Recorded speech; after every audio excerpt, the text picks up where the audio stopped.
Trump is spending the weekend at his private golf club, as you see there, in Scotland, but he's facing growing pressure here at home.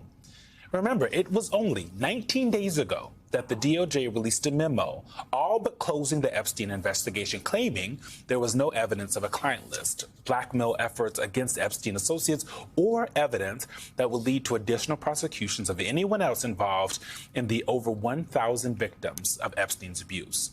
And after facing untold scrutiny, much of it coming from Trump's own base, we've seen the DOJ now make an about-face and ask courts for cherry-picked documents to be released. We saw the Deputy Attorney General of the Department of Justice, Todd Blanche, who was also Trump's former defense attorney, spend 2 days in Florida interviewing Epstein's longtime accomplice, Ghislaine Maxwell, something unheard of, according to experts. While the DOJ hasn't commented on what was discussed during those 2 days, we do know that the DOJ granted Maxwell limited immunity in order to answer questions about the Epstein case. According to Maxwell's lawyer, she was asked about potentially 100 different people and, quote, answered every single question. The bigger questions still unanswered are what was the goal of those interviews, and was Blanche there on behalf of the country or on behalf of his former client? Joining us now, George Conway, conservative lawyer and president of the Society for the Rule of Law, and Andrew Weissman, former FBI general counsel and former senior member of Robert Mueller's special counsel that investigated Russian interference in the 2016 election. He is an NBC News and MSNBC legal analyst.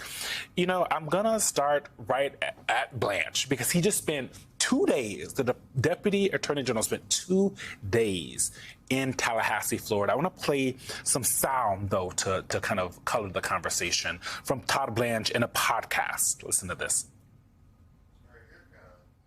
I know a lot of people that have worked with you. I know a lot of people who know you very well. I now consider you a friend and someone who I know pretty well. You are by far the best out there, and I'll always say yes to this podcast.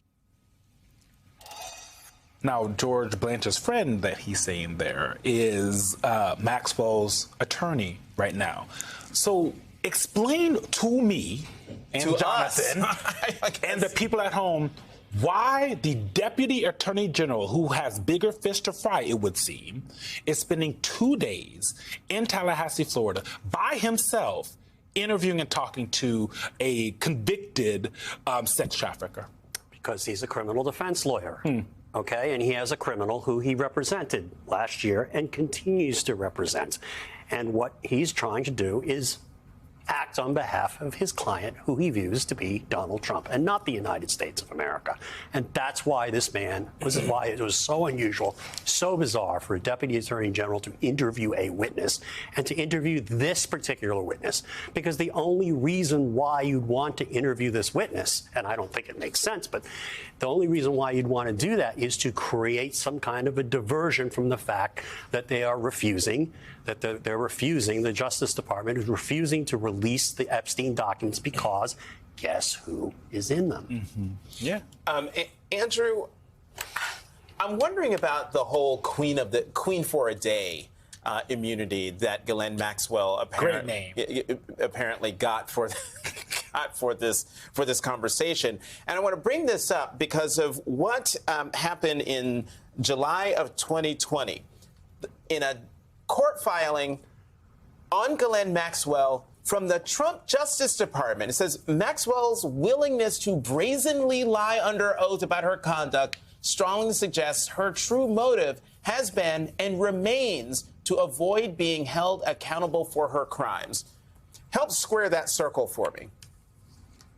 Sure. Well, this is one of the reasons why it is particularly inappropriate for Todd Blanche to be doing these interviews, because he is not the career prosecutor and or career FBI agent who investigated the case, who knows the facts. So you have someone here who is convicted of sex trafficking and also was charged with perjury because she lied about her various interactions on behalf of Epstein and victimizing young women and girls. And so you have to be incredibly wary of what she might say to get out of jail free, essentially.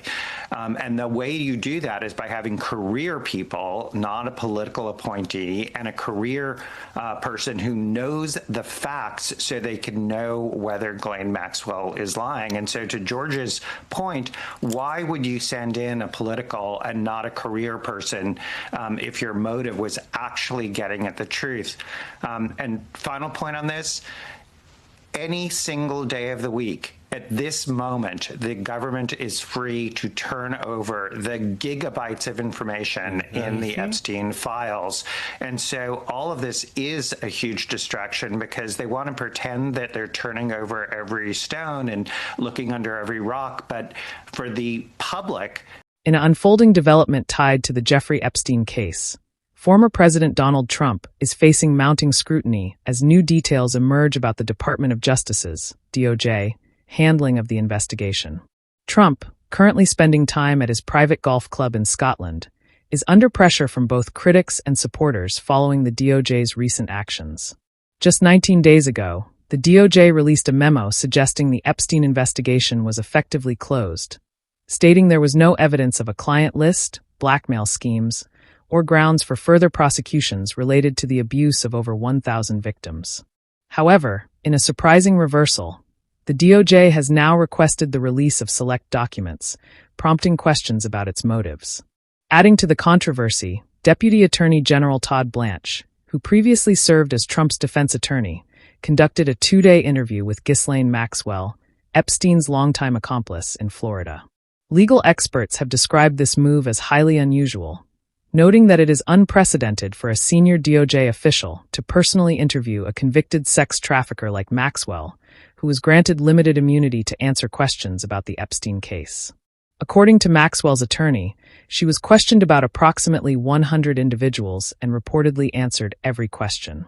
The purpose of these interviews remains unclear, raising speculation about whether Blanche was acting in the interest of the nation or on behalf of his former client, Trump. Legal analysts George Conway, president of the Society for the Rule of Law, and Andrew Weissman, former FBI general counsel and a senior member of Robert Mueller's special counsel team, weighed in on the situation. Conway argued that Blanche's involvement is inappropriate, suggesting that his actions may be an attempt to divert attention from the DOJ's refusal to release a trove of Epstein-related documents. He speculated that these documents could implicate Trump, which might explain the DOJ's reluctance to make them public. Weissman echoed these concerns, highlighting Maxwell's history of perjury and questioning why a political appointee, rather than a career prosecutor or FBI agent familiar with the case, was tasked with the interview. He emphasized that Maxwell's credibility is questionable, given her prior convictions for sex trafficking and lying under oath. Weissman also noted that the government could release vast amounts of Epstein-related information immediately, but has chosen not to, describing the interviews as a potential distraction. The discussion also touched on the possibility of a pardon for Maxwell. Trump, when asked about this, did not rule it out, stating that he is allowed to do it, but had not given it much thought. This comment has alarmed Epstein survivors, including Teresa Helm, who described Maxwell's calculated manipulation of victims. Helm expressed concern that the interviews could signal another sweetheart deal for Maxwell, similar to past leniencies in Florida. Conway suggested that the interviews might be an attempt to elicit statements from Maxwell that could exonerate or distance Trump from the Epstein case, though he called such a strategy insane, given the severity of Maxwell's crimes and her role in facilitating Epstein's abuse of minors.